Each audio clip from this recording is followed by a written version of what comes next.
Hari ini saya sangat ingin memperkenalkan produk ini kepada semua orang sebab ia betul-betul telah membantu meningkatkan kesihatan saya dengan ketara.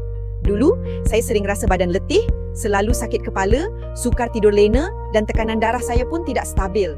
Saya memang sangat risau sebab bila umur semakin meningkat, kesihatan yang lemah boleh menyebabkan risiko stroke.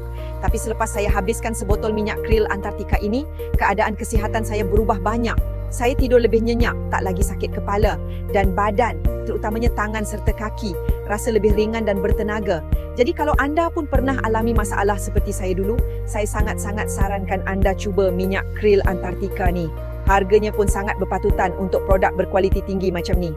Dan sekarang tengah ada diskaun 50%. Jadi elok sangat kalau beli sekarang.